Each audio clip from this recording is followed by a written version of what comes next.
Assalamualaikum warahmatullahi wabarakatuh.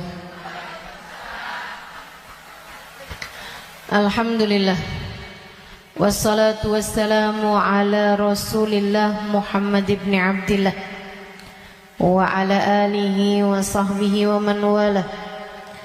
Subhanaka la ilma lana illa ma 'allamtana, innaka antal alimul hakim. Rabbi shrah li sadri wa yassir li amri wahlul 'uqdatan min lisani yafqahu qawli, amma ba'du. Betapa kematian sesuatu yang pasti. Allah Subhanahu wa taala berfirman dalam Al-Qur'an.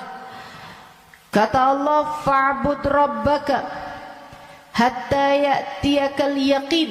Fa'bud rabbaka hatta ya'tiyakal yaqin. Sembahlah Allah Subhanahu wa taala Tuhanmu. Kamu sembah Allah Subhanahu wa taala hatta ya'tiyakal yaqin. Sampai kapan kita nih diminta buat nyembah Allah? Sampai kapan kita diminta buat ibadah? Kata Allah, hatta ya'tiyakal yaqin, sampai datang sesuatu yang pasti. Apa yang pasti? Ayil maut. Yang dimaksudkan dengan suatu yang pasti itu adalah mati. Karenanya siapapun kamu di atas muka bumi ini harus belajar, berusaha buat jadi hamba Allah Subhanahu wa taala yang taat. Mudah-mudahan Allah mudahkan. Amin ya rabbal alamin. Jadi orang hidup gak ada yang pasti, teman-teman. Gak ada yang pasti buat orang yang hidup. Ada yang mulai dari kecil sakit terus ada. Nggak ada yang pasti hidup itu. Yang pasti ketika seseorang hidup hanya satu, namanya mati. Kalau kamu diberi kehidupan, maka satu waktu nanti kehidupan tersebut akan diambil kembali oleh Allah Subhanahu wa taala. Sebab memang hidup di dunia, begitu kamu diberi kehidupannya, udah pasti kamu akan berjumpa dengan kematian. Nggak ada yang pasti dalam hidup selain mati. Nah, kalau emang yang pasti itu mati, ngapain sisa hidup nggak dipakai buat berbekal menuju sesuatu yang pasti? Ngapain bekalannya untuk sesuatu yang nggak pasti? Misalnya nih, kamu umur tamat SMA, umur 15. Kalau kamu berpikir bahwa saya umur segini berarti udah deket lagi mau nikah, bekalan menuju nikah. Misalnya, apa yang kamu kerjakan? Hidung kurang mancung, mancungin alis kurang nyelirit, kurang bulan sabit, kamu sabitin alis kamu. Bibir kurang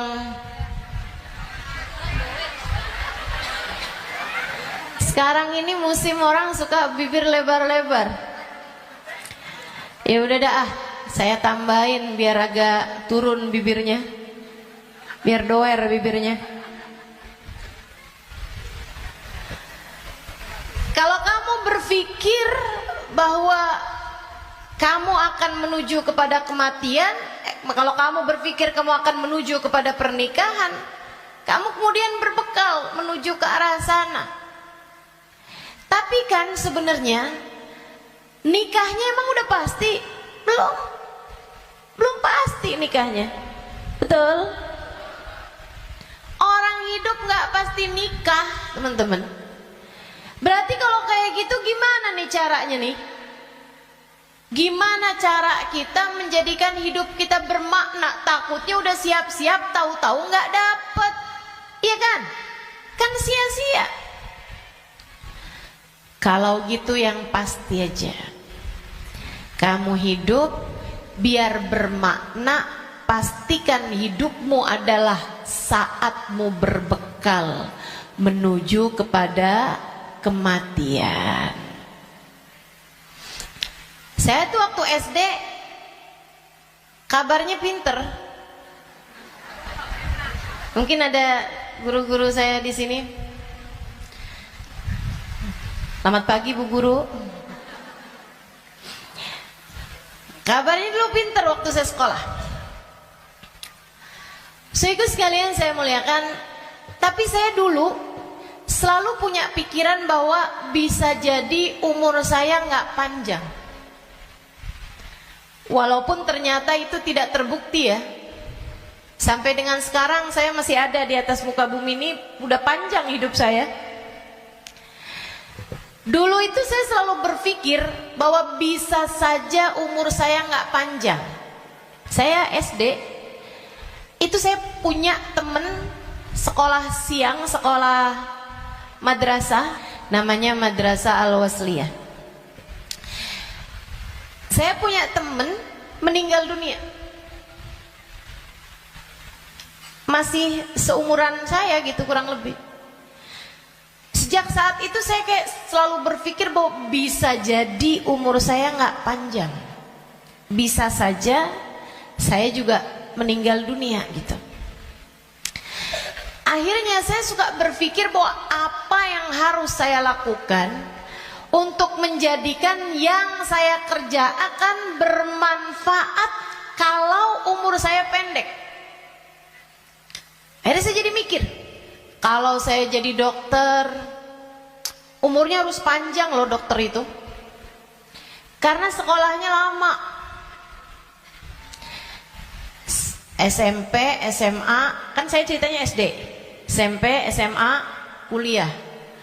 Kuliahnya S1, habis itu S2, habis itu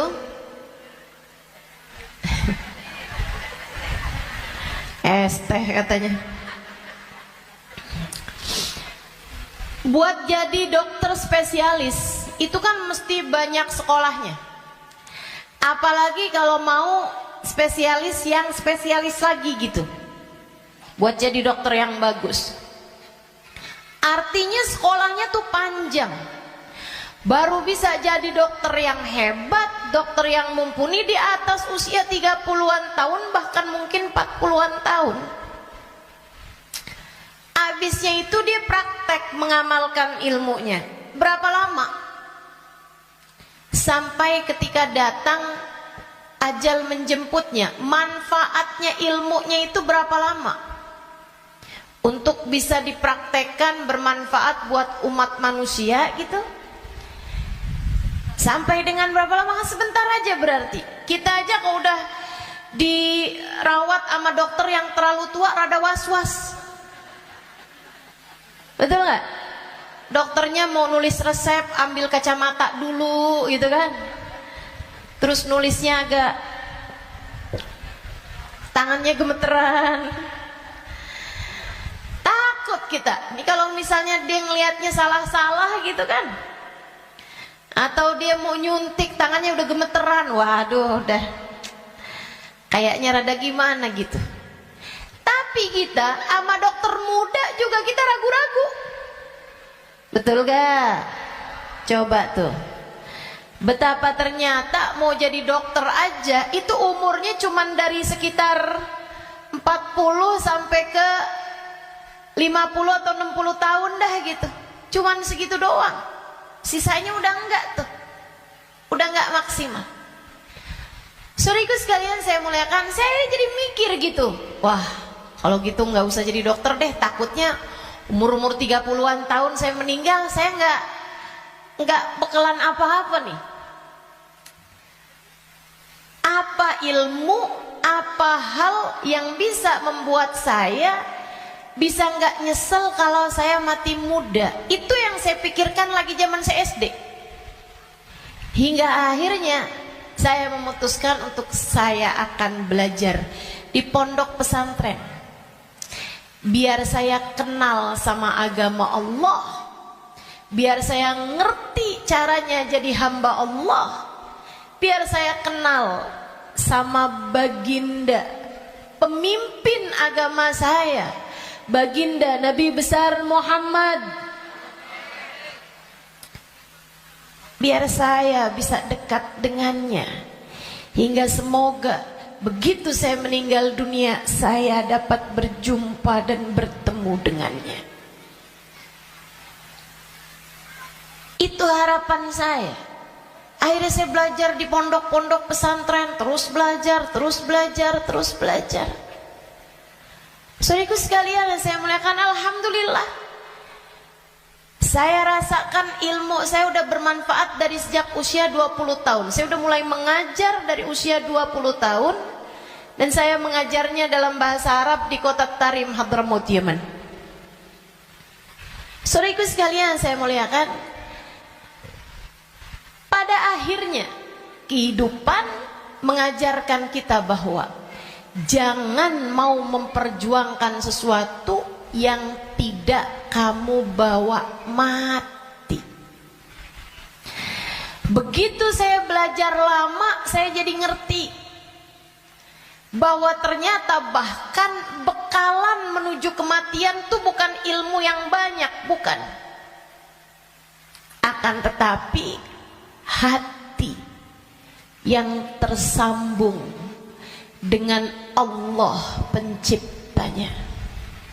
Ruh, sebab hulikatir ruhu lil abad.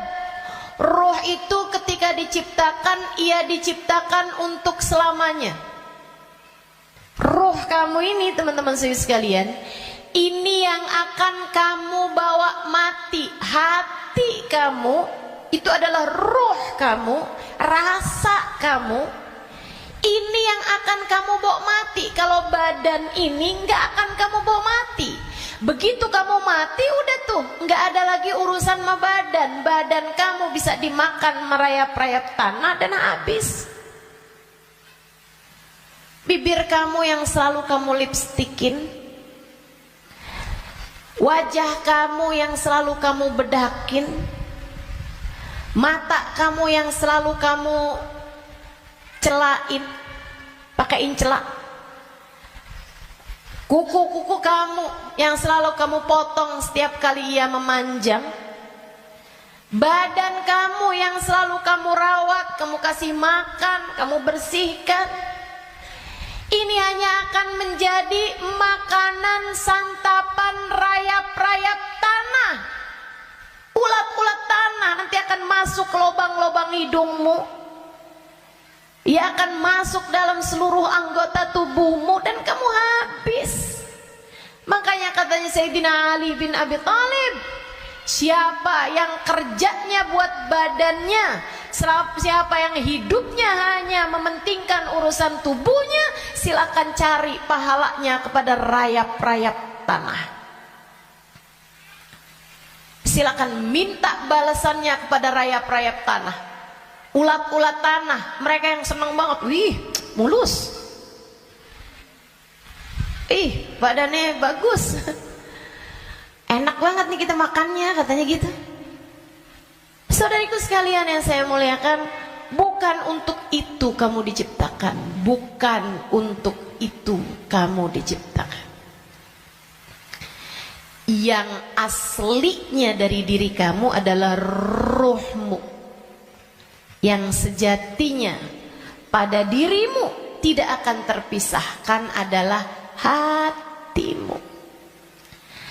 Ala inna fil jasadi mudghah, idza salahat salahal jasad kullah, wa idza fasadat fasadal jasad kullah. Ketahuilah di dalam tubuh manusia terdapat segumpal darah, disebut hati. Jika bagus, bagus semuanya, jika rusak, rusak semuanya.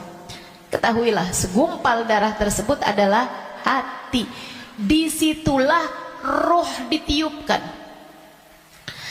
Disitulah ruh sejatinya berada, meskipun mengalir sampai ke seluruh tubuh kita. Ruh itu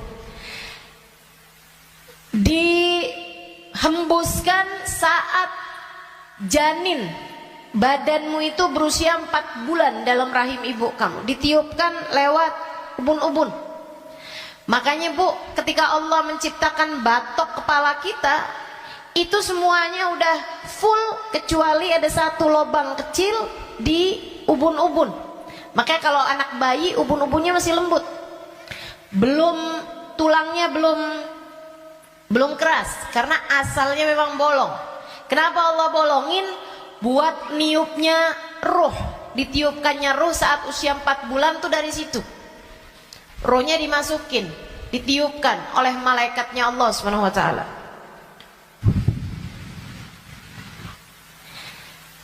Pusatnya ditaruh di jantung atau di hati, pusatnya tuh ditaruh di hati.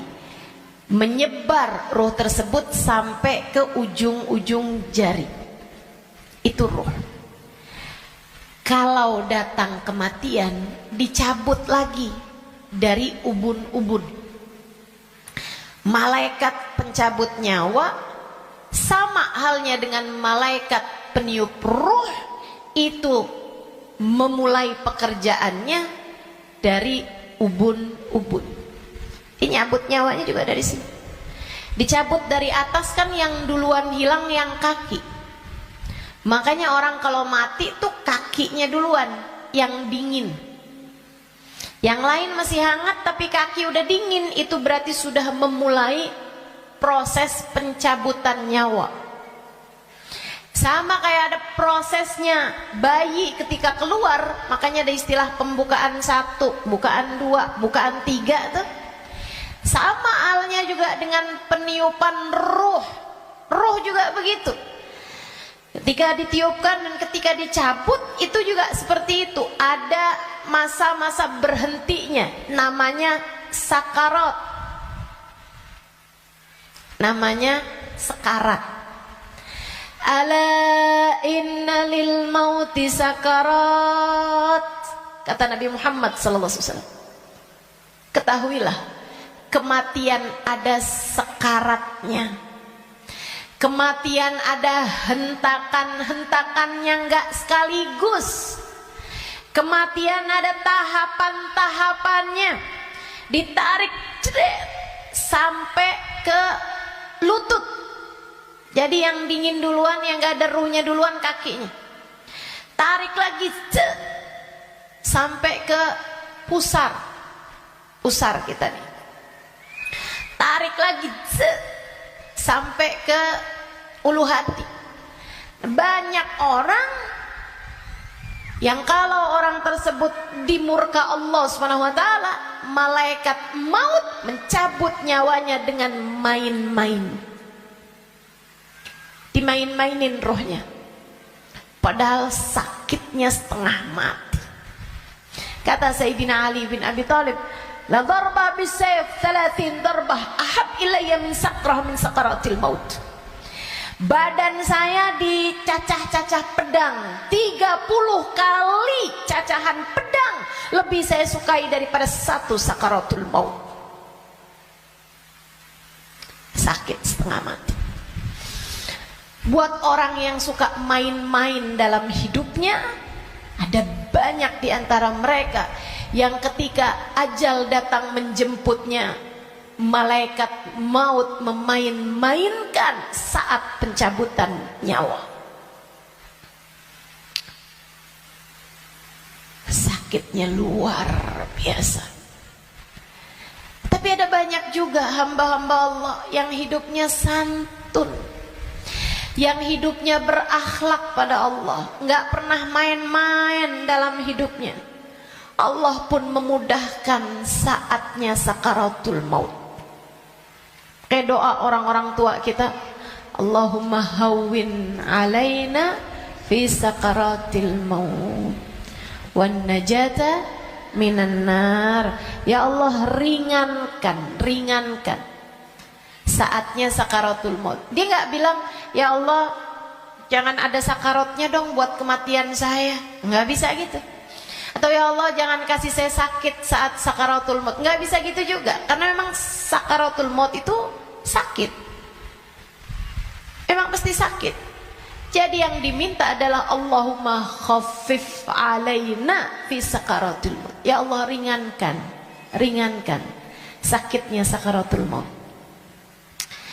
Apa yang bisa meringankan? Maksudnya ringannya tuh gara-gara apa? Kalau kamu tanya sama saya, Ustazah, ringannya sakaratul maut tuh gara-gara apa? Saudaraku sekalian, sesuatu itu sakit bisa jadi ringan itu karena dua hal. Satu, karena memang sakitnya itu levelnya jadi ringan. Kan begitu? Sakit kan ada level-levelnya.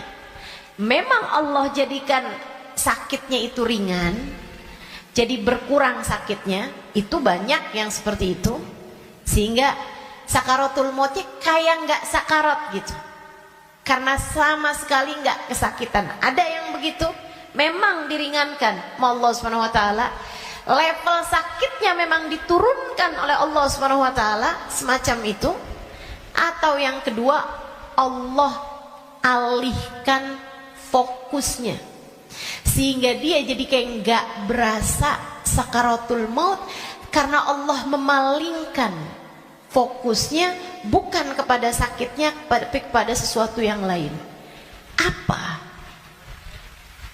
Allah palingkannya dengan apa? Yang paling indahnya, yang paling enaknya adalah dengan dihadirkannya baginda Nabi besar Muhammad sallallahu alaihi wasallam di saat sakaratul maut tersebut.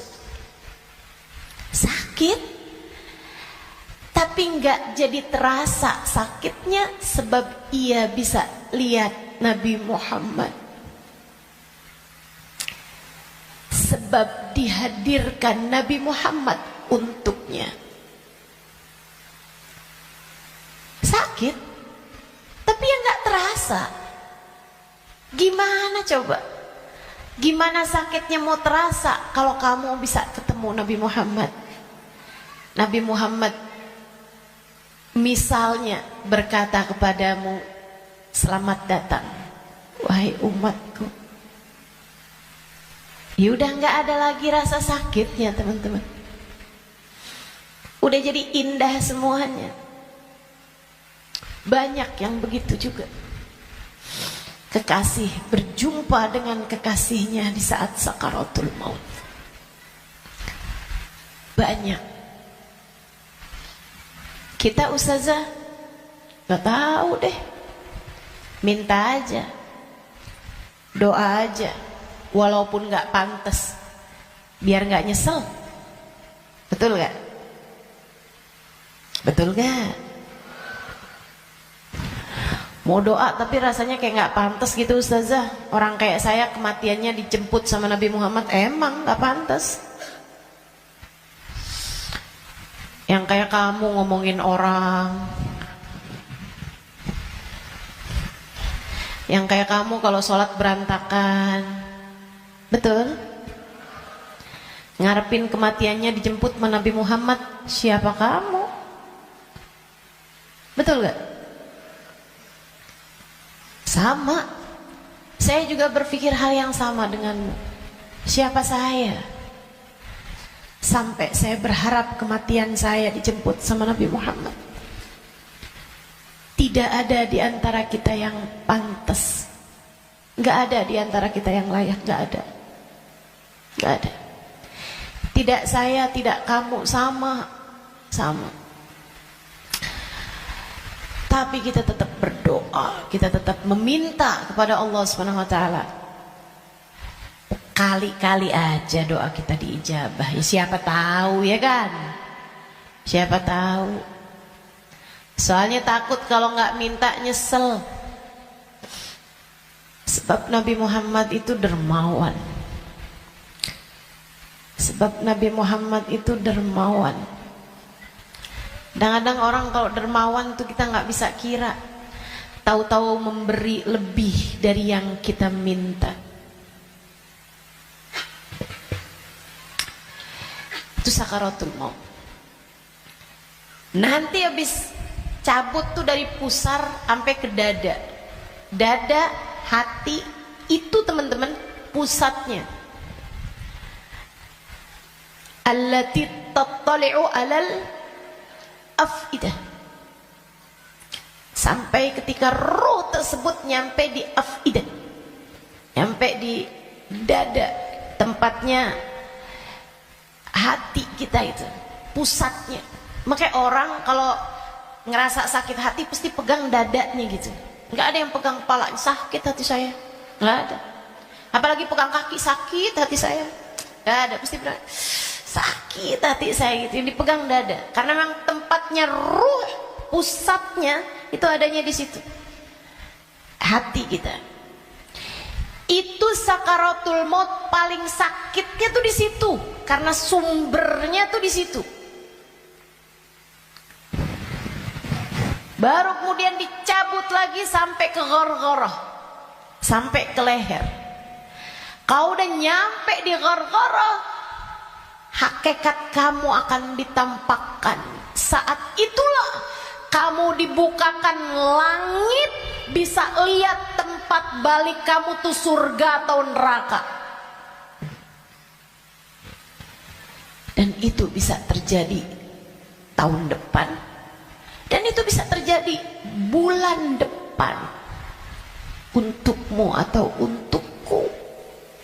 Itu bisa jadi di waktu yang masih sisa panjang, bisa jadi juga sudah tinggal sedikit lagi waktumu untuk merasakan apa yang disebut dengan sakaratul maut ini. Semuanya pasti ngalamin, semuanya nggak ada yang bisa lari.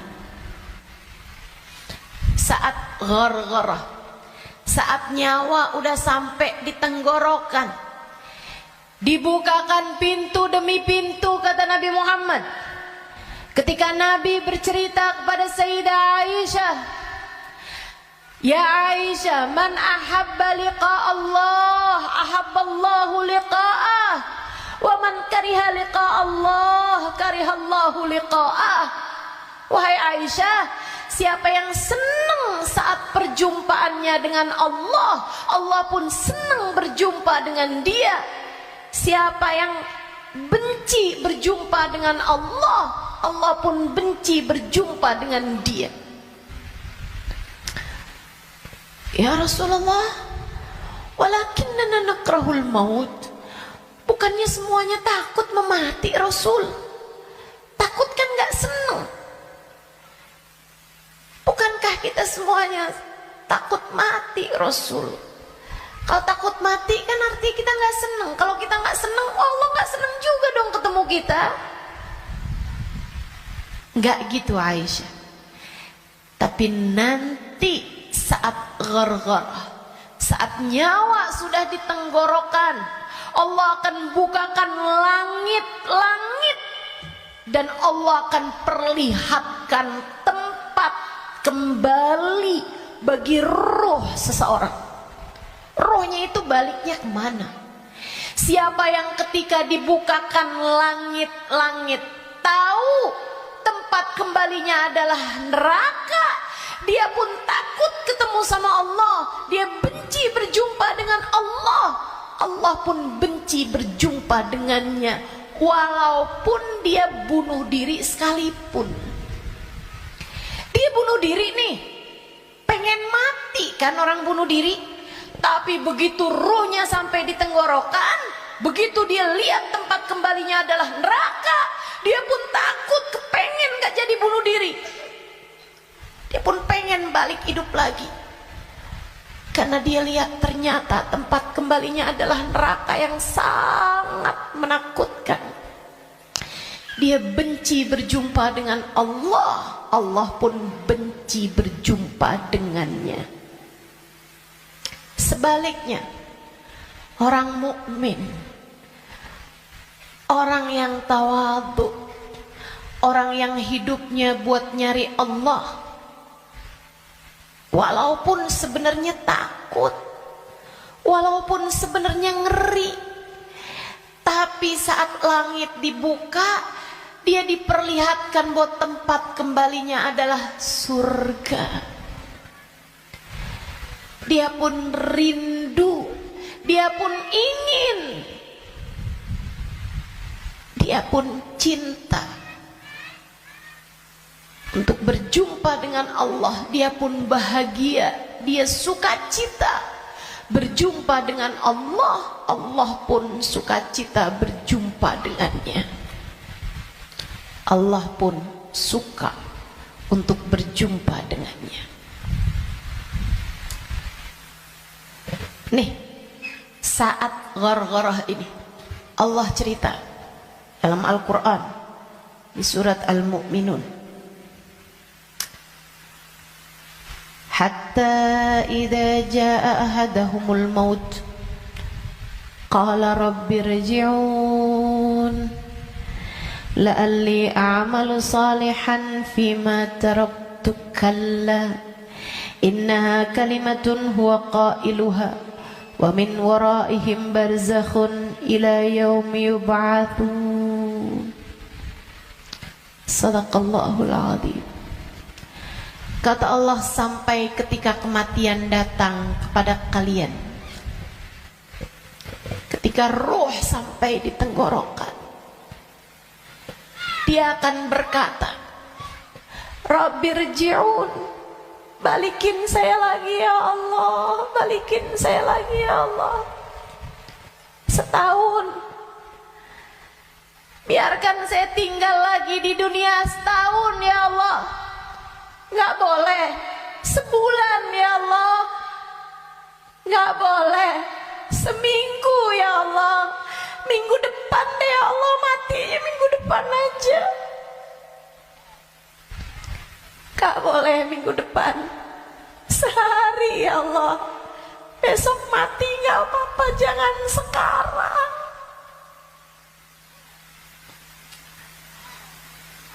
Gak boleh sejam ya Allah, sejam. Sejam lagi matinya ya Allah, balikin lagi ya Allah. Rabbirji'un la'alli a'malu salihan fima taraktu. Saya akan segera bagi-bagi harta saya buat sedekah. Saya akan segera sholawatan kepada Nabi Muhammad. Saya bakal segera baca Al-Quran. Saya bakal segera sholat. Saya mau minta maaf sama orang-orang.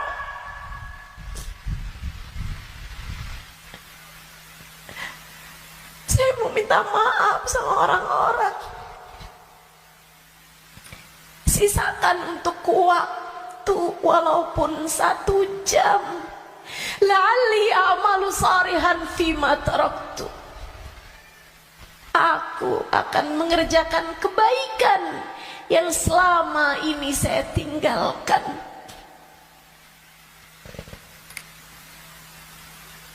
Apa jawab Allah? Kalla innaha kalimatun huwa qailuha. Enggak ada. Sekarang kalimatmu itu hanya jadi omong kosong belaka. Enggak ada ceritanya kamu dikabulkan. Waktunya sudah habis. Game over. End. Udah habis. Kamu gak punya nyawa cadangan.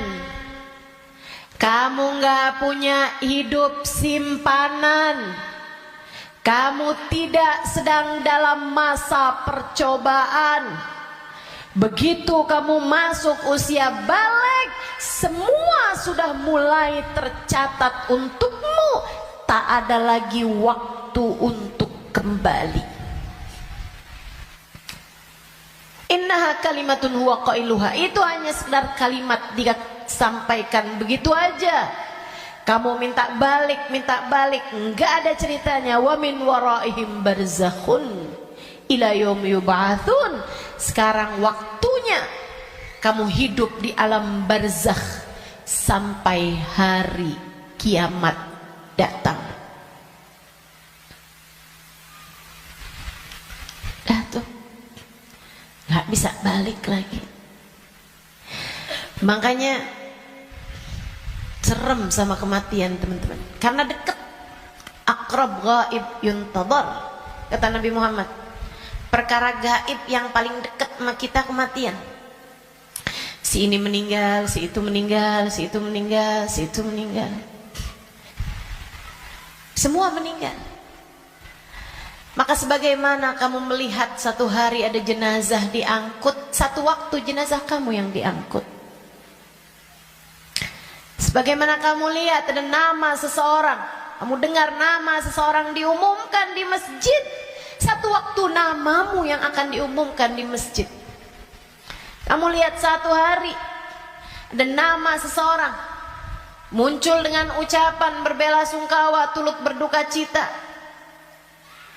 yang ada di Instastory orang-orang, satu waktu nama kamu yang akan ditulis di situ. Sebagaimana ada broadcast di grup-grup WhatsApp yang menuliskan nama-nama orang dengan ucapan meninggal dunia, satu waktu akan ada namamu yang ada di situ. Inna lillahi wa inna ilaihi rojiun. Turut berduka cita atas meninggalnya Halimah binti Utsman al-Idrus. Akan ada waktunya. Semua akan ada waktunya. Semua akan ada gilirannya. Pasti tanpa terkecuali. Kamu akan datang giliranmu, pasti tanpa terkecuali. Kamu bakal mati, Bu. Kamu akan mati, Dek. Kamu bakal mati, Nak. Pasti. Masalahnya tinggal, akankah Allah berkenan menerimamu? Saya tuh dulu suka liatin tulisan kalau ada orang meninggal dunia, semoga rohnya diterima di sisi Allah. Saya suka mikir gitu, ya masa ditolak, ya diterima lah. Fakta membuktikan. Kita nggak pernah lihat ada orang habis meninggal dunia terus balik lagi. Lah, bukannya kamu seminggu yang lalu meninggal? Oh, nggak diterima. Pernah? Nggak pernah. Ya saya suka pikir gitu. Jadi terima lah. Masa mau ditolak? Orang meninggal mau meninggal gitu. Tapi sesudah saya belajar, itu waktu saya kecil mikirnya begitu. Sesudah saya belajar di pondok pesantren, belajar terus. Saya jadi paham betapa berartinya ucapan itu. Sebab kamu, saya, ketika meninggal dunia akan menjadi salah satu dari dua kelompok orang. Ada yang ruhnya diterima di sisi Allah dengan penuh keridhaan. Ada yang ruhnya diusir dari rahmatnya Allah, sebab Allah murka kepadanya. Kalau waktu hidup kayak gini nih, kamu lagi punya perlu, kamu datang ke rumah saudaramu, ditolak dari yang satu, bisa kamu datang ke tempat saudaramu yang lain. Anak kamu harus masuk rumah sakit, harus segera dioperasi, misalnya gitu. Harus ada DP yang harus kamu bayar, atau ada keperluan apapun misalnya. Kamu bisa datang ke tempat saudaramu, dia nggak bukain pintu, kamu bisa datang ke tempat yang lain. Dia nggak ngasih, kamu bisa datang ke tempat yang lain. Kamu misalnya mau bikin kopi, gulanya nggak ada, misalnya gitu, kamu bisa datang ke tempat saudara kamu, sebelah kamu, tetangga kamu, nggak dikasih, nggak dibukain pintu, atau dia bilang nggak ada misalnya, bisa lagi ke tempat saudaranya, tempat sebelahnya. Orang hidup ini andai ditolak dari yang satu, kita masih punya pilihan yang lain, seapa-apanya. Masih ada pilihan tempat yang lain. Tapi kalau kamu meninggal dunia, kamu hanya akan menjadi wa inna ilaihi raji'un, hanya akan kembali kepada Allah Subhanahu wa taala.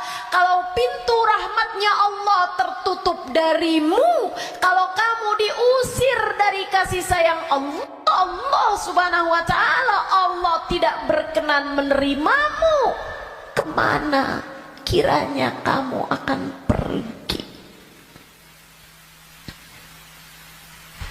Terusir dari pintu rahmatnya Allah, kamu mau kemana? Bu, Kak, Dek, Nak, saya sampaikan ini dengan sungguh-sungguh. Jangan pernah mau main-main dalam hidupmu. Jangan main-main sama hidup. Sebab selama kamu hidup, kematian masih akan membayangi. Dan begitu datang kematian sementara Allah belum ridho kepadamu, sangat mungkin ruhmu tidak diterima Allah, hingga Allah pun mengusirmu dari pintu rahmatnya, dan kamu dikembalikan kepada lembah kemurkaannya.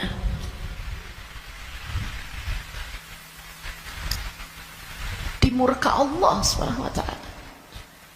Dimurka Allah Subhanahu wa taala. Enggak enak. Kita tuh dibenci sama suami kita aja rasanya enggak enak. Kita dibenci sama saudara kita aja setengah mati, enggak enak rasanya. Bukan begitu? Bayangkan kalau kamu datang ke rumah Allah, kamu datang kepada Allah, sementara Allah mengusirmu dan tidak ridho kepadamu serta benci kepadamu, dan kamu gak bisa balik lagi ke atas muka bumi ini, kayak apa rasanya? Dalam keabadian kamu dimurka, dalam keabadian kamu dibenci, dalam keabadian kamu tersiksa.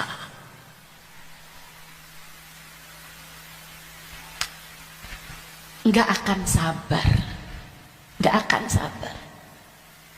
Makanya sekarang nih di dunia kamu masih bisa sabar. Kalau lagi nggak enak sabar aja. Malam-malam ngantuk mau tahajud, yang sabar. Bangun tahajud, yang sabar.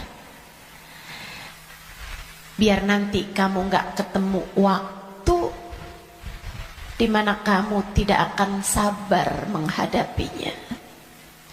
Kamu nggak akan kuat ngadepinnya. Sekarang kamu kuat. Buat puasa kamu kuat, buat baca Quran kamu kuat, buat hadir majelis taklim kamu kuat, buat baca maulid kamu kuat, buat berbuat baik pada orang tua kamu kuat, buat berbuat baik sama suami kamu kuat, buat doain anak-anak kamu kuat, buat ngurusin rumah kamu kuat, buat ngerjain kebaikan-kebaikan kamu kuat. Maka kerjakan apa yang kamu kuat untuk menghindarkan diri dari sesuatu yang kamu gak bakal kuat. Bertahanlah terus. Bertahanlah untuk tetap menjadi solehah. Yang sabar jadi solehah. Tetaplah jadi hamba Allah yang solehah. Gak kuat nih saya, enggak, kamu kuat, kamu kuat.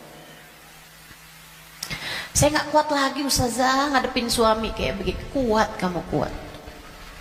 Saya gak kuat lagi Ustazah ngadepin orang tua saya nih Ustazah. Kuat, kamu kuat. Gak kuat lagi saya ngadepin anak-anak saya Ustazah. Kamu kuat, kamu kuat. Kamu kuat.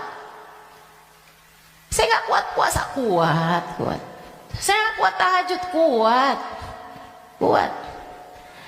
Saya nggak kuat baca zikir habis duhur, habis subuh ke isyraq. Kuat. Saya nggak kuat baca ratib malam-malam hari, ngantuk saya. Kuat. Kamu kuat ngerjain itu semua. Saya nggak kuat ustazah buat berbuat baik sama semua orang. Saya pengen marah aja semuanya. Enggak, kamu kuat. Jangan marah-marah, jangan marah-marah. Kamu kuat, teman-teman saya sekalian. Yang nggak kuat kalau kamu mati dan kamu terusir dari rahmatnya.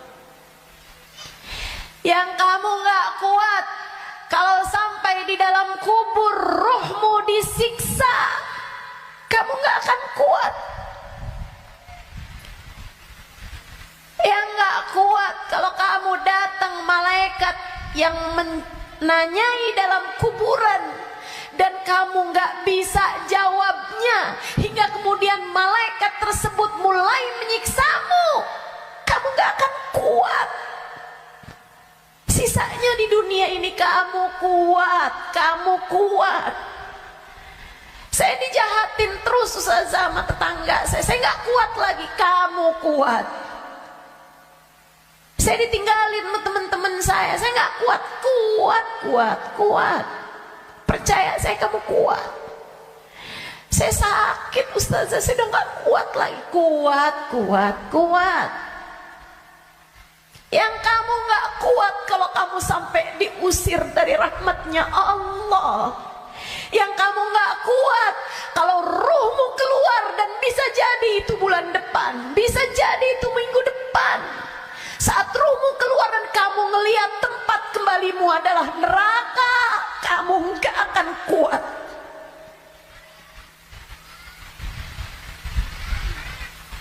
Nggak akan kuat. Saat kamu berkata, Rabbirji'un la'alli a'malu salihan fima taraktu. Ya Allah, balikin saya ke dunia ya Allah. Balikin saya, kasih saya hidup lagi ya Allah. Itu yang kamu gak akan kuat. Sekarang di dunia semuanya kamu kuat jalaninnya. Kuat. Kamu mampu. Kamu bisa bertahan untuk tetap menjadi solehah. Percaya saya. Saya sangat miskin ustazah, saya udah gak kuat lagi hidup di dunia ini. Kamu kuat. Saya ambil utang aja ustazah, dipinjol, saya udah gak kuat lagi. Kamu kuat, jangan utang. Jangan ambil utangan. Apalagi pakai riba. Lebih kamu nanti tambah rusak jalannya, tambah salah hidup kamu. Kamu kuat menjalani kehidupan di atas muka bumi ini teman-teman. Yang kamu gak kuat kalau sampai mati Allah murka padamu, kamu gak akan kuat. Maka yuk berbekal. Dengan apa berbekalnya? Satu, hidup yang benar. Tetaplah istiqomah. Sholat jangan ditinggal, ibadah jangan ditinggal. Apa yang kamu bisa kerjain. Sedekah biar kata sedikit jangan ditinggal. Saya orang miskin ustazah, saya nggak bisa sedekah banyak-banyak. Tapi kamu masak, banyakin kuahnya kata Nabi. Bagiin tetangga, kasihin tetangga kamu pas kamu lagi masak. Saya nggak bisa sedekah ustazah, tapi kamu masak nasi, pakai sambal, iya. Apa? Tempe goreng, banyakin, sisain dikit buat tetangga kamu, kasih buat orang yang susah juga yang ada di sekitarmu.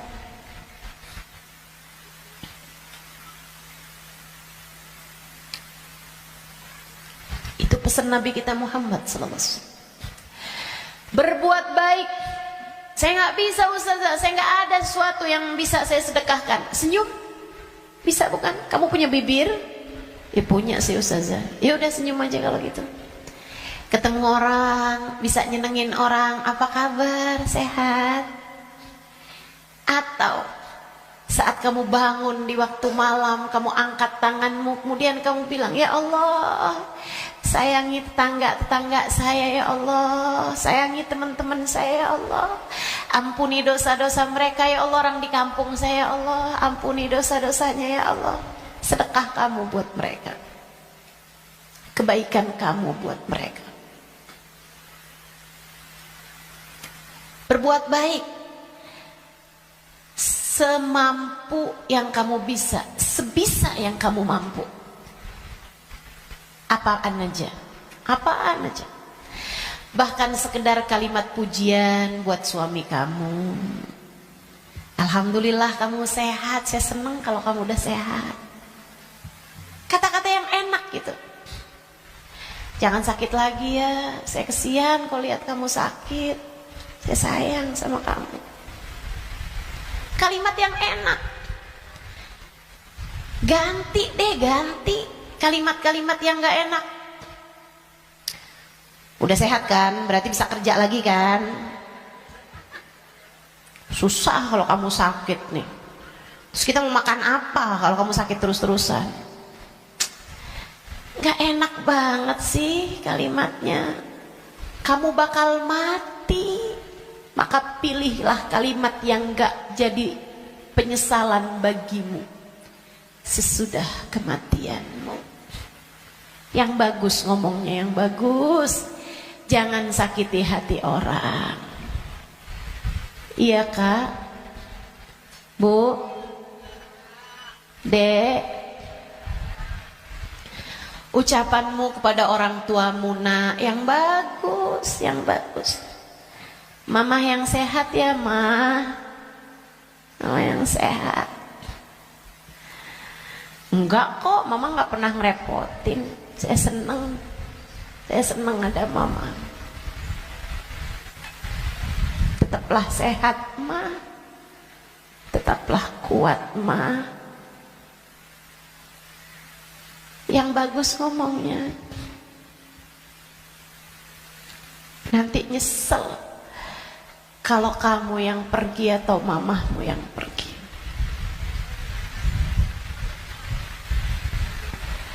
Kepada abahmu, ayahmu, gitu juga. Ngomong yang bagus-bagus aja, biar nggak tambah banyak penyesalanmu ketika datang ajal menjemputmu. Apapun dari kebaikan yang bisa kamu lakukan, lakukanlah. Udah nggak usah kayak mikir-mikir, saya mau pakai kerudungan kapan ya? Nggak usah. Sekarang orang senegeri udah pakai kerudungan semua kok. Selagi kamu perempuan ya pakai penutup aurat. Saya nggak tahan Ustazah, saya nggak kuat pakai jilbab. Ah kuat kok. Semua kuat. Bismillah. Bismillah. Lakukan kebaikan, jangan tinggalkan. Sebab seperti mana kamu hidup, seperti itulah kamu akan mati. Jika kebaikan yang kamu lakukan dalam hidupmu, kamu hanya akan berjumpa dengan kebaikan-kebaikan sesudah kematianmu. Kebaikan kamu lakukan karena Allah, Allah akan membalasmu dengan kebaikan-kebaikan dari sisinya. Dan itu akan sangat menyenangkan. Kama ta'ish tamut, sebagaimana kamu hidup, seperti itu pula lah kamu akan mati. Maka tetaplah istiqomah di jalan Allah. Itu bekal utama. Bekal keduanya, selalulah berdoa, selalulah meminta kepada Allah agar dikaruniai husnul khatimah. Sering-sering minta, ya muqallibal qulub, tsabbit qalbi ala dinik. Wahai zat yang membolak-balikan hati, tetapkanlah hati kami berada dalam keimanan kepadamu. Selalulah berdoa, Rabbana la tuzigh qulubana ba'da idh hadaitana wa hab lana min ladunka rahmatan innaka antal wahhab. Ya Allah, jangan pernah kau cabut hidayah iman yang telah kau anugerahkan kepadaku. Anugerahkanlah pula untuk kami rahmatmu. Sesungguhnya engkau adalah zat yang maha memberi. Selalulah berdoa, Ya Allah biha, Ya Allah biha, Ya Allah bihusnil khatimah, Ya Allah biha, Ya Allah biha, Ya Allah bihusnil khatimah. Ya Allah, aku mohon padamu, Ya Allah, aku minta padamu husnul khatimah, Ya Allah, akhir kehidupan yang baik, kematian dengan membawa iman, kematian sedangkan kau berkenan menerima kami, Ya Allah. Terus doa, terus minta sama Allah. Sebab la yarudul qada illa doa. Tidak ada yang dapat menolak takdir buruk selain doa. Doa terus, doa terus, doa terus. Kalau ada waktunya doa tuh, kayak lagi majelis, kemudian silahkan berdoa, silahkan sampaikan hajatmu. Habis sholat, jangan dulu langsung bangun, sebelum kamu berzikir kemudian berdoa, kan begitu. Nah kalau doa jangan minta dunia mulu teman-teman. Kalau semua doa mau minta dunia, habis dunianya selesai kamu bawa apa? Kamu punya apa? Minta juga. Urusan akhirat malah justru jauh lebih penting daripada meminta urusan dunia yang akan kamu tinggalkan begitu kamu mati. Jangan kalau doa yang diminta duit lagi, duit lagi. Jangan kalau doa yang diminta jodoh lagi, jodoh lagi. Atau biar hati suami nggak berpaling, itu aja yang kamu minta. Biar suami nggak poligami, ustazah, itu terus doa saya ustazah. Bukan hanya itu yang kamu perlukan teman-teman.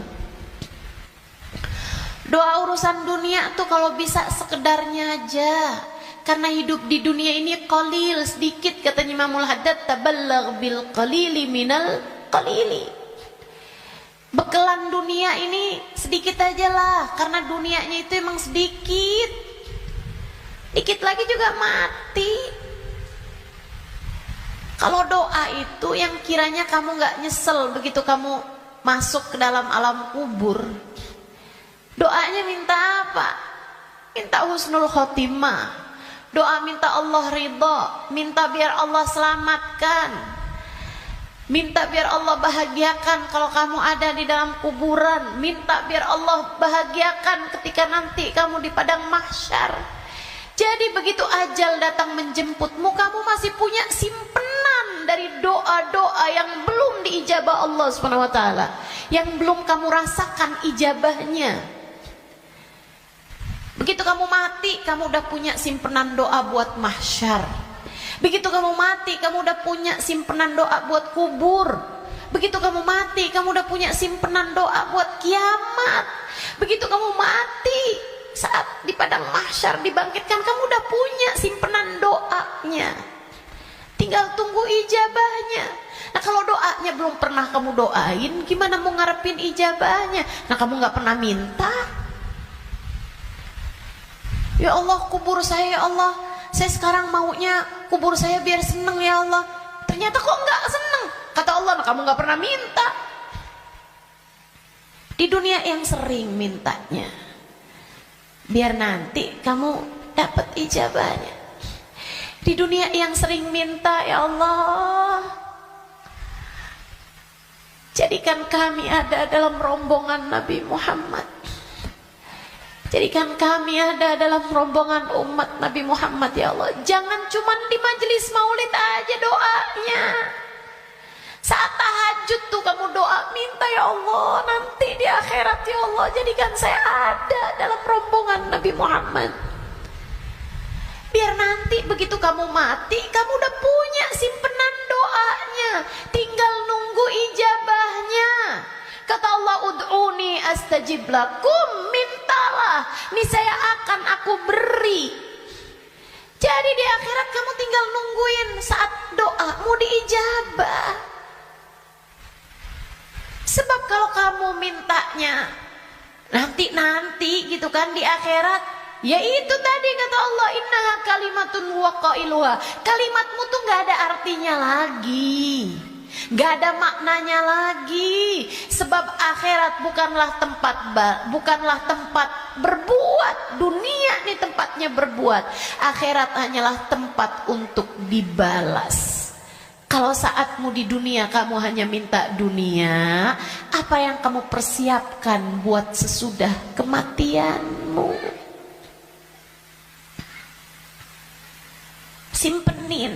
Simpenin doa-doa yang banyak buat akhirat, karena akhirat itu jauh lebih panjang, jauh lebih penting, jauh lebih berarti, jauh lebih bermakna.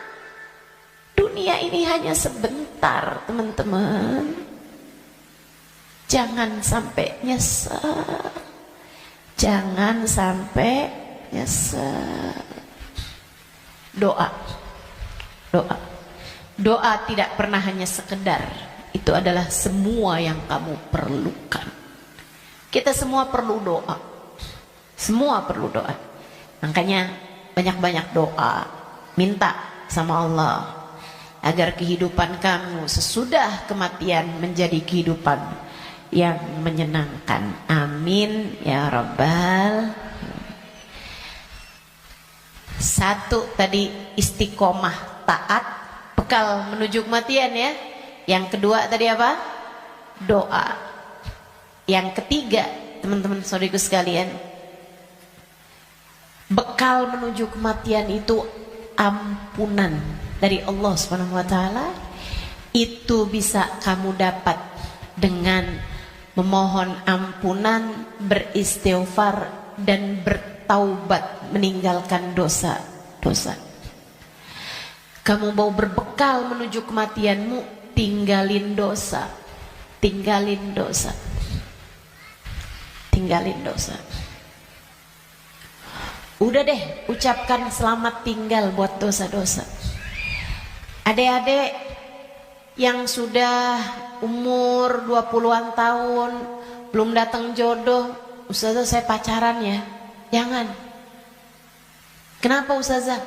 Dosa. Tinggalin dosa.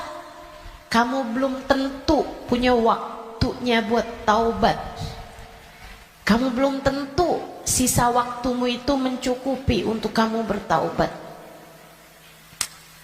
Nggak usah deket-deket sama dosa. Ya Ustazah, kalau nggak pacaran kita nggak nikah Ustazah. Siapa bilang?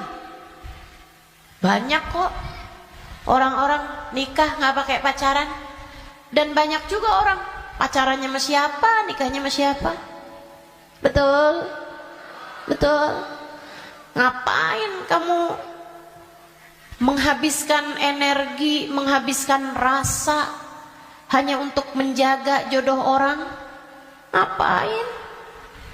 Udah jauh lebih aman kamu gak usah jagain jodoh orang. Kamu jagain hidup kamu sendiri. Sebab yang akan mendapatkan balasannya adalah dirimu sendiri. Dek, Nabi Muhammad tuh seneng sama pemuda-pemuda yang taat. Lebih daripada senengnya Nabi Muhammad sama orang-orang tua yang taat. Jadi kamu gak usah nunggu tua buat taat. Kamu gak usah nunggu tua buat deket sama Nabi Muhammad. Justru di saat kamu masih muda, andai pun kamu nanti sampai tua, justru di saat muda nih kesempatan kamu buat deket sama Nabi Muhammad. Sebab Nabi senang sama pemuda-pemudi yang hidup dalam menjalani taat kepada Allah Subhanahu wa taala. Dijanjiin barengan sama Nabi Muhammad. Dijanjiin ada dalam naungan, di bawah arasnya Allah, di saat tidak ada naungan kecuali naungan Allah. Syab nasya fi taatillah, pemuda, pemudi, laki-laki, perempuan, muda yang hidup dalam taat pada Allah Subhanahu wa taala. Kamu umur masih 17 tahun tapi sudah istiqomah tahajud, Nabi cinta padamu. Kamu umur masih 17-18 tahun, akan tetapi kamu istiqomah baca Al-Quran, Nabi cinta padamu. Umur masih belasan tahun, tapi kamu udah punya zikiran yang kamu istiqomahkan baca. Kamu udah punya solawatan yang kamu istiqomahkan baca. Kamu bahkan nyaris hafal kitab-kitab maulid yang berisi sejarah hidupnya Nabi Muhammad. Fix, kamu pantas dicinta sama Nabi Muhammad.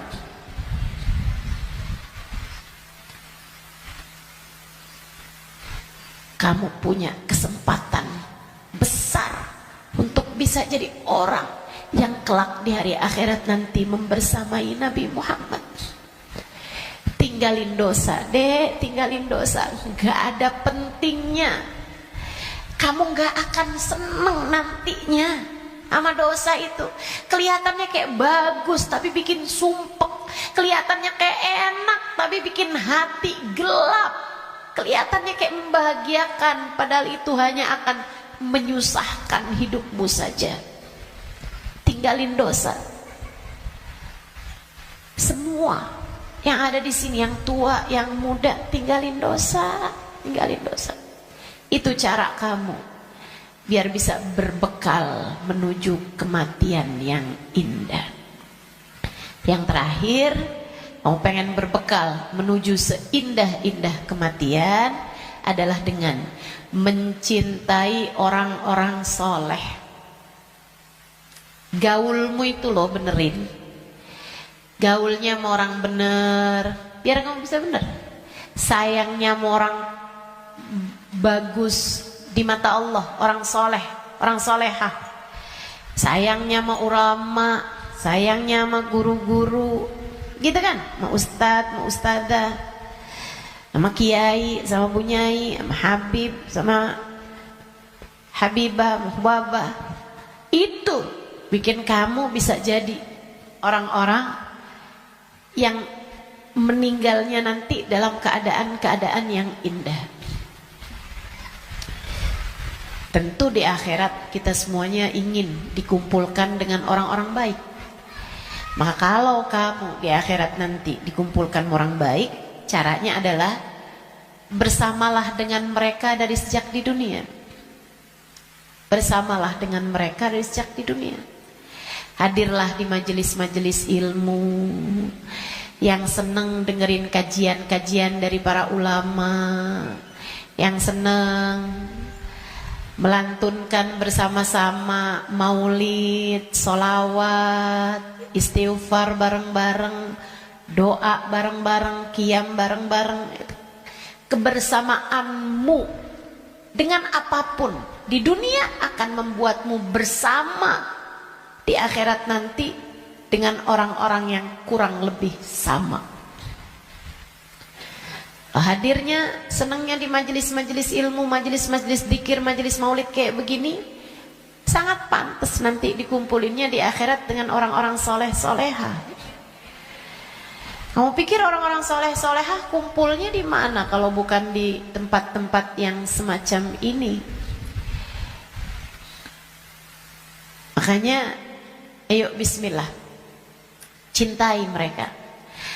Andai pun kamu nggak lagi bersama dengan mereka, para ulama-ulama, para hamba-hamba Allah soleh-soleha, tetaplah bersama dengan mereka dalam doa. Saat doa, sertakan hamba-hamba Allah yang soleh-soleha. Guru-gurumu doain, ulama-ulama doain, orang-orang tercinta di sisi Allah doain. Ustazah, kan nggak manfaat ya ustazah. Saya ini kan orang punya banyak dosa, ngapain doain guru-guru saya? Orang-orang taat semua, ahli-ahli ibadah semua, ngapain saya doain? jauh lebih perlu buat didoain sama mereka daripada saya mendoakan mereka. Andai pun begitu, ini masalah keberpihakan. Ini masalah kebersamaan. Ini masalah urusan penautan hati. Teman-teman saudaraku sekalian, saya doakan guru-guru saya doakan Habib Umar bin Hafid, saya doakan Hubabah Nur, saya doakan Habib Zain bin Smith, saya doakan mereka biar hidupnya menyenangkan, biar betah hidupnya di dunia, biar sehat. Saya doakan mereka biar semakin dicinta Allah, semakin disayang Allah. Saya doakan semoga lancar dakwahnya, semoga bahagia hidupnya. Saya doakan. Teman-teman saudaraku sekalian, saya doakan. Walaupun saya yakin saya lebih memerlukan doa mereka daripada doa saya. Apalah arti doa saya untuk mereka? Saya tahu itu. Tapi saya tetap berdoa untuk sebuah keberpihakan. Saya doa untuk sebuah keberpihakan. Saya doa. Teman-teman saudaraku sekalian saya muliakan, kamu tahu nggak? Kalau ada artis-artis dunia, aktor-aktor dunia, pemain bola sakit misalnya, yang doain ribuan orang, yang doain bahkan mungkin jutaan orang mendoakan orang tersebut, yang bahkan mohon maaf banyak diantara mereka yang nggak beriman kepada Allah.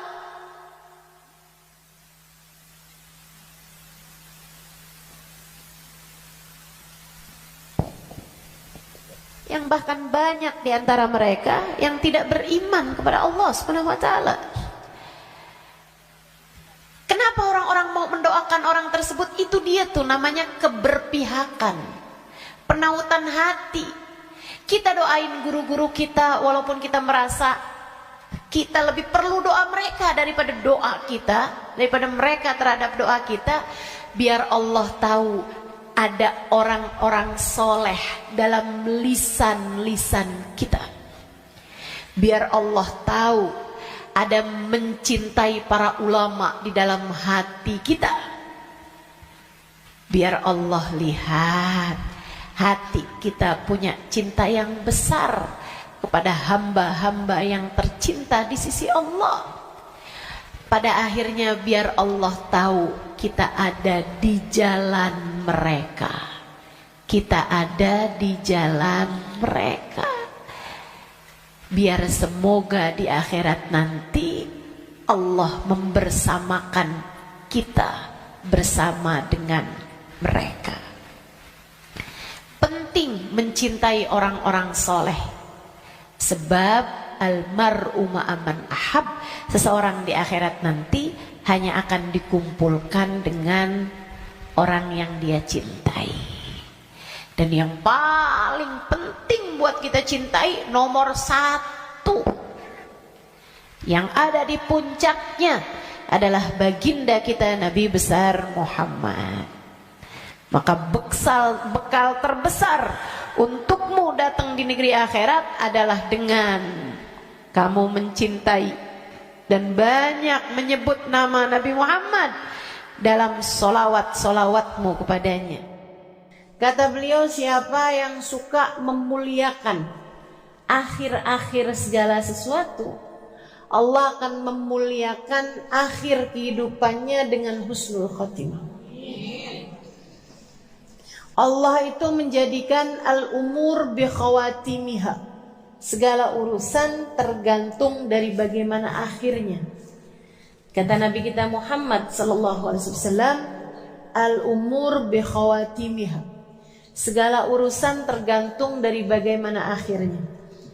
Kita punya kehidupan, ini tergantung dari bagaimana akhirnya. Demikian pula dengan keadaan-keadaan kita.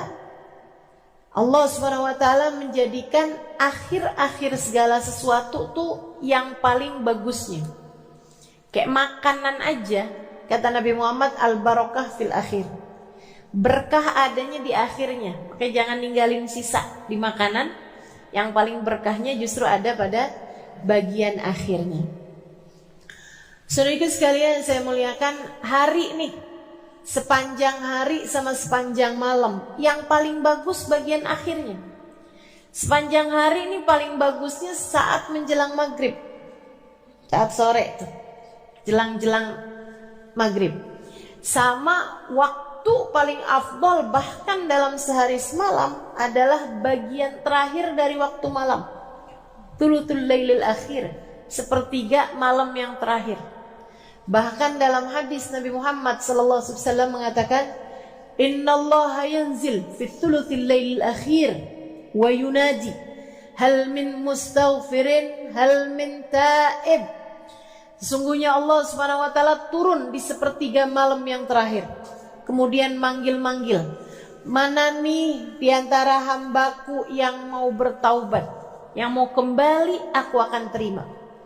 Mana nih di antara hambaku yang mohon pertolongan, aku akan beri padanya pertolongan. Siapa nih di antara hambaku yang memohon ampunan, aku akan beri padanya ampunan.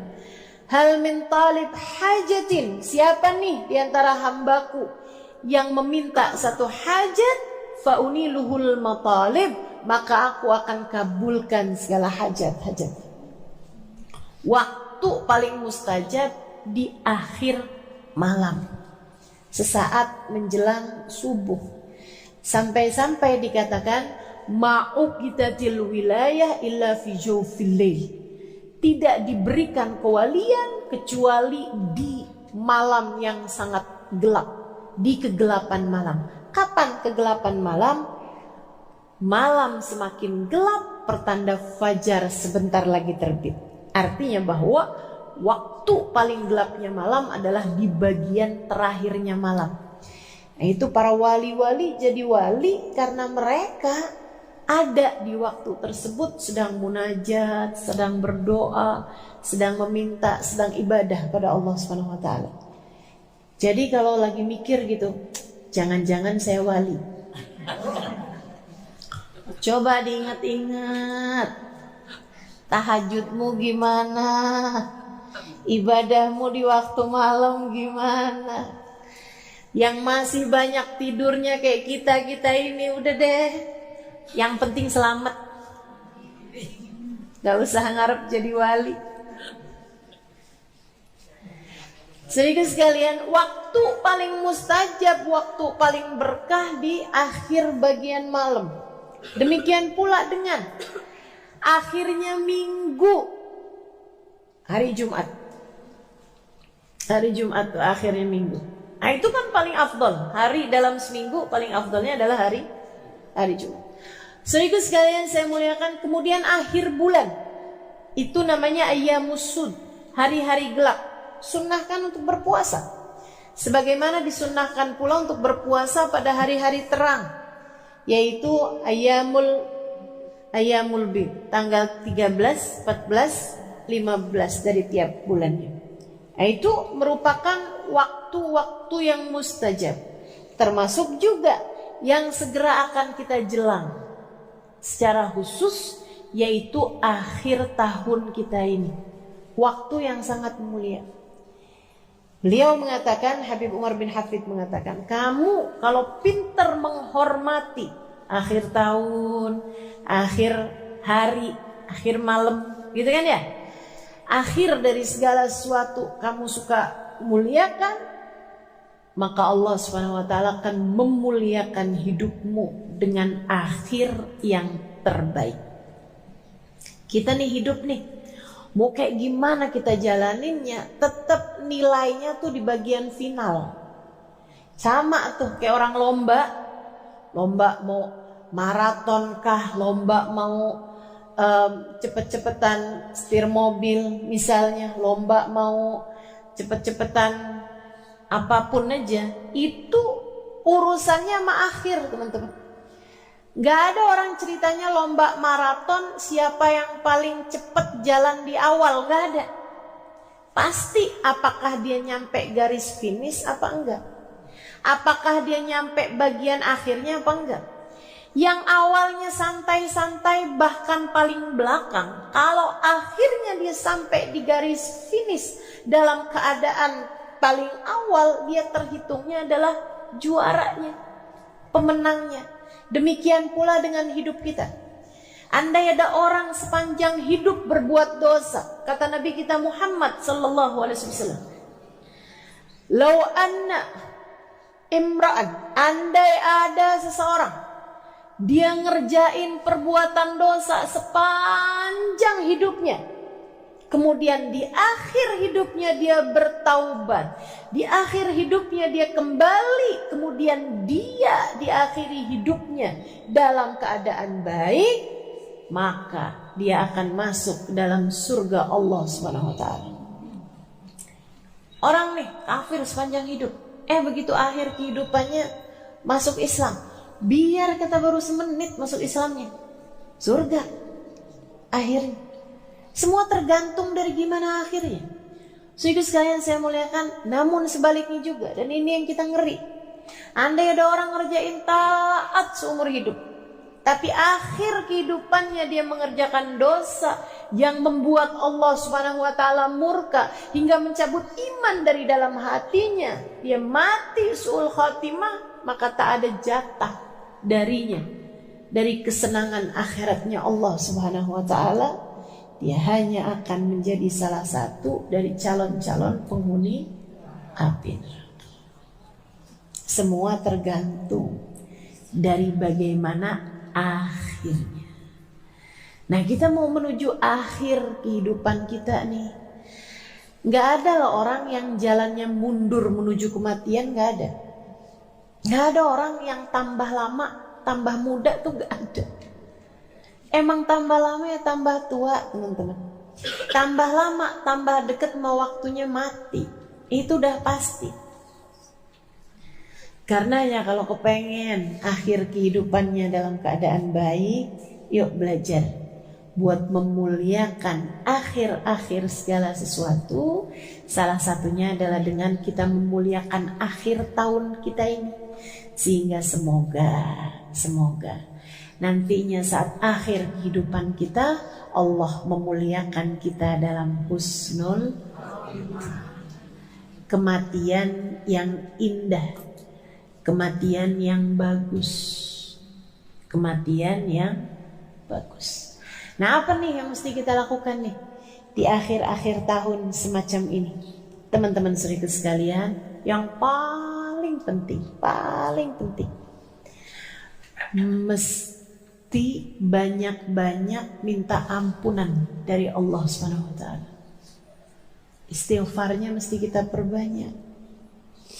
Emang dosanya banyak, minta ampunnya kan mesti banyak juga. Katanya ulama, kalau kamu ngerasa nggak bisa nyamain ahli ibadah dalam ibadah mereka, sekurangnya samain ahli taubat dalam permohonan ampun mereka. Kita mau nyusulin para wali nih dengan ibadahnya. Ya, saya udah tahu lah siapa diri saya. Dan saya rasa teman-teman juga ya 11-12 lah sama saya. Kan begitu? Ibadah kita serba terbatas, teman-teman sekalian.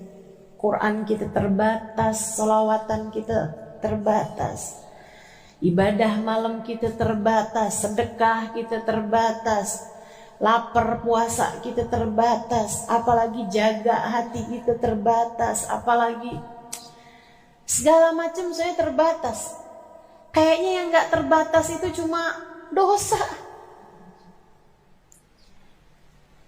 Dibilang ibadahnya banyak kayaknya masih sedikit deh. Kalau dibilang ada yang banyak itu adalah dosa.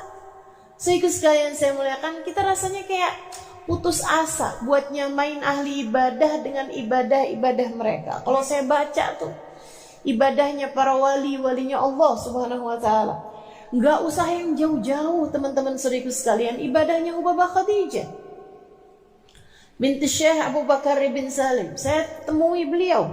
Saudaraku sekalian saya muliakan, waliyah min auliyaillah, seorang perempuan besar yang ketika memandang wajahnya air mata saya tak berhenti bercucuran. Bukan bukan karena wajahnya sangat cantik, rupawan, misalnya bukan, tapi mungkin itu adalah bagian dari apa yang disebutkan oleh Nabi Muhammad SAW. Ketika ditanya tentang seorang wali itu yang kayak gimana, kata Nabi Muhammad menjawab, alladzina idza ru'u dzukirallah. Orang-orang yang ketika kamu memandang wajahnya mengingatkanmu kepada Allah. Para walinya Allah Subhanahu wa taala. Jalla jalaluhu wa ta'ala azamatuh. Saudariku sekalian saya muliakan, Wabah Khadijah. Teman saya ada yang nanya, Wabah, gimana sih Wabah nih ibadahnya apa? Kata beliau, nak, saya suka istighfar, terutama di waktu malam. Kapan Wabah istighfarnya? Berapa banyak Wabah istighfarnya? Saya nggak pernah ngitung. Mulai jam berapa Wabah istighfarnya? Habis selesai sebagian witir, dia bilang salat isya, dia kerjain witir beberapa rakaat.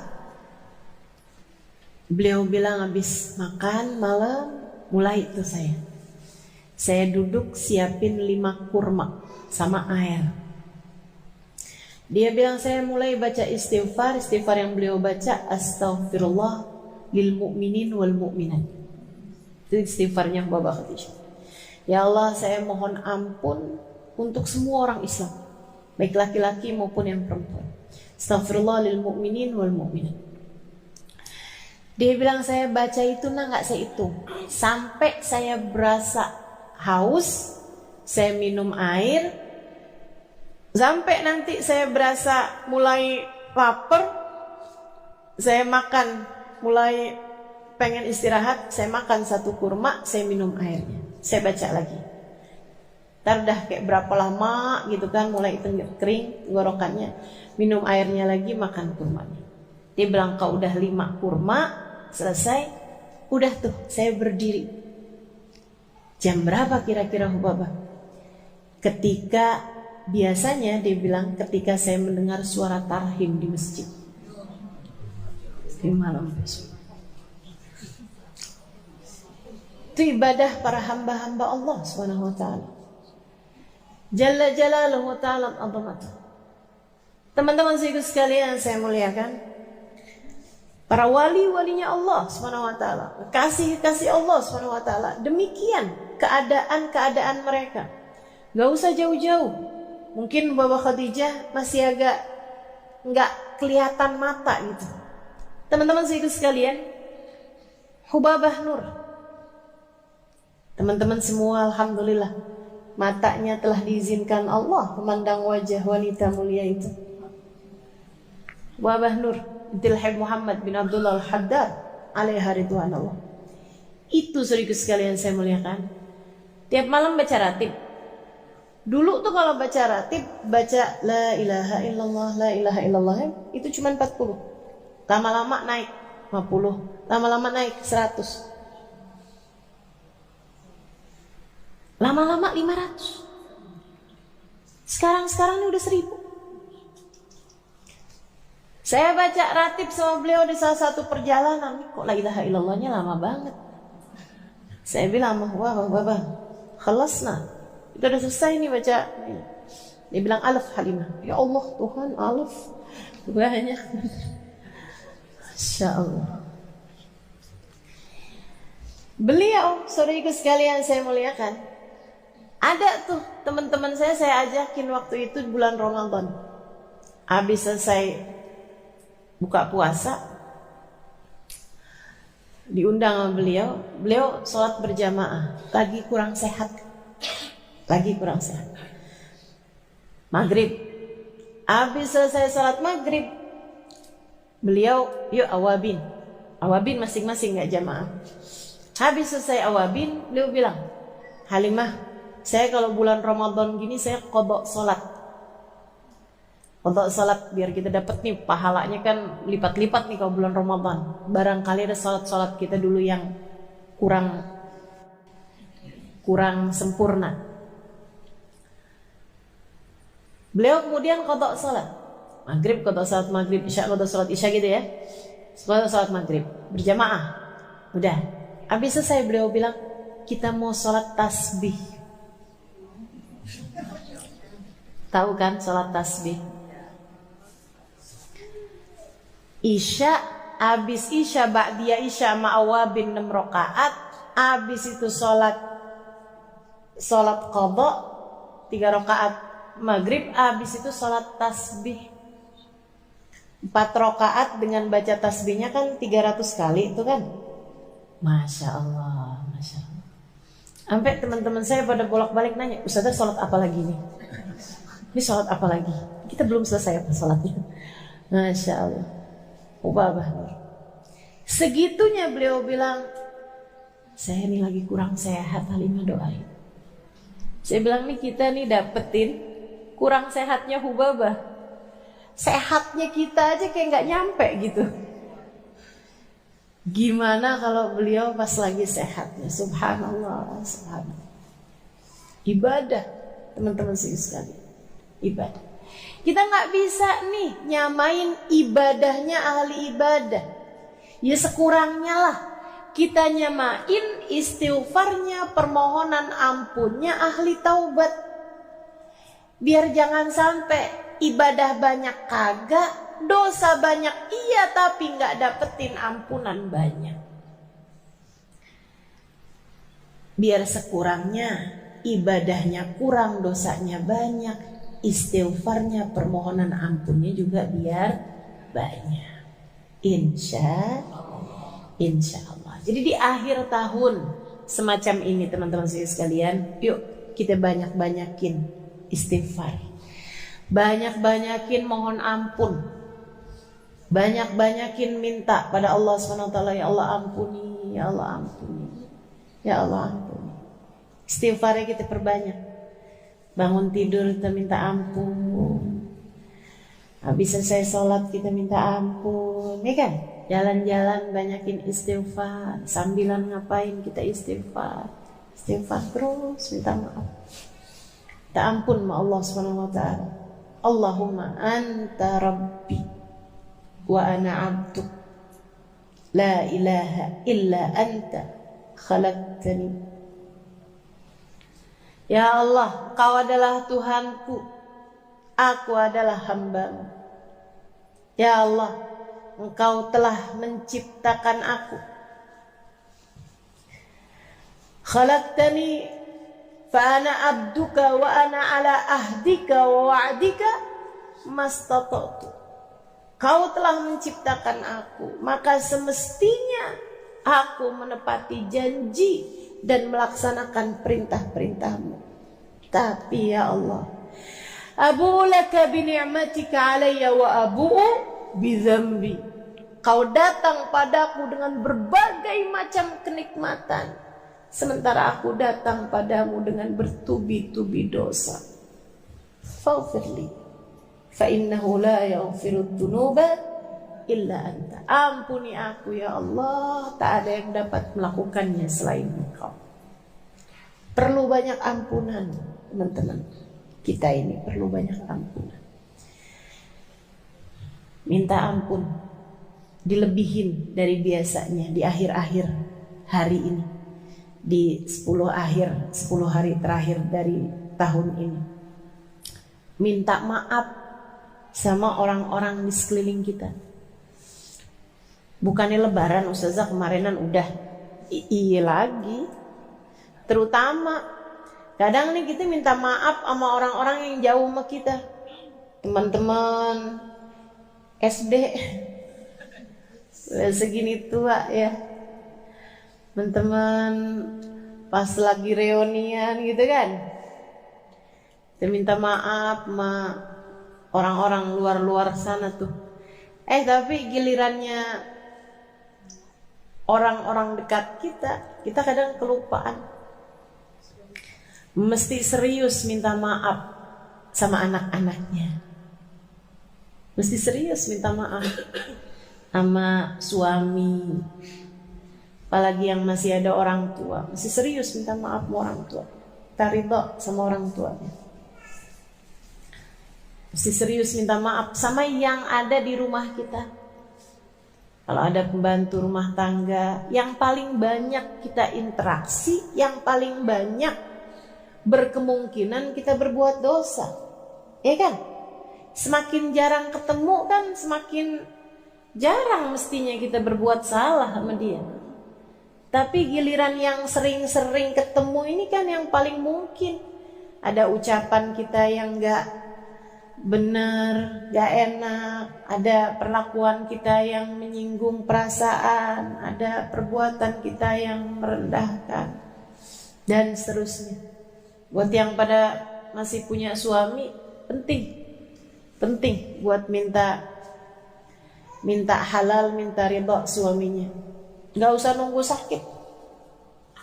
Pas lagi sakit baru minta maaf. Takutnya mati mendadak. Mati gak pakai sakit kan kapan tuh mau minta maafnya? Mendingan mesti sering-sering aja minta maaf, mesti sering minta ridha. Ini di hari-hari terakhir dari tahun ini nih. Pas lagi ada kesempatannya yang enak, minta maaf teman-teman saya sekalian. Memang sering ketemunya pasti sering banyak salahnya kan? Betul nggak? Jarang-jarang ketemunya ya insya Allah jarang-jarang juga salahnya. Mudah-mudahan Allah ampuni dosa-dosa kita. Ustazah, kalau kita bikin salah sama orang tua, kita bikin salah sama suami, itu antara kita sama dia dosanya? Iya, antara kita sama dia dan antara kita sama Allah. Dua-duanya tuh. Kenapa gitu? Sebab Allah minta kita buat hormat sama mereka. Sebab Allah minta kita buat hormat sama suami kita. Karenanya misalnya nih, kita bikin salah yang suami nggak tahu. Luaran kita ngomongin suami kita, misalnya suami kita nggak denger, nggak tahu. Dosa apa nggak dosa tuh? Dianya kan nggak tahu, dia nggak tahu apa-apa. Juga sekalian, lain dengan kamu ngambil duit di saku baju dia atau di dompet dia gitu, atau di ATM dia gitu kan. Nah, kalau itu dosa antara kamu sama suami itu udah pasti. Tapi kalau misalnya kita ngerjain dosa yang suami kita nggak tahu, itu dosanya antara kita sama dia aja atau antara kita sama Allah SWT. Dosa antara kita sama dia karena dianya nggak tahu, nggak dosa kita. Tapi yang lebih besar adalah dosa antara kita sama Allah SWT. Makanya anak-anak muda nih, terutama yang berumah tangganya masih baru awal-awal gitu kan. Ya saya berharapnya seperti itu. Walaupun kadang-kadang orang tua juga suka ada yang genit juga. Malam-malam suaminya udah tidur, dia WhatsAppan sama laki-laki lain, gitu kan?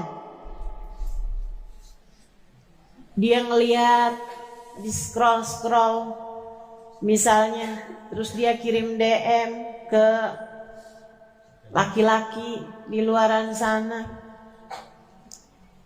ditanggapi, suaminya nggak tahu, betul, suaminya nggak tahu, tapi Allah tahu. Dan Allah SWT yang memerintahkan kita untuk bisa jaga diri kita, untuk bisa jaga harga diri kita, untuk bisa jaga hati suami kita. Yang minta kita melakukannya adalah Allah SWT. Maka meskipun suami kita nggak tahu, kita tetap dosa.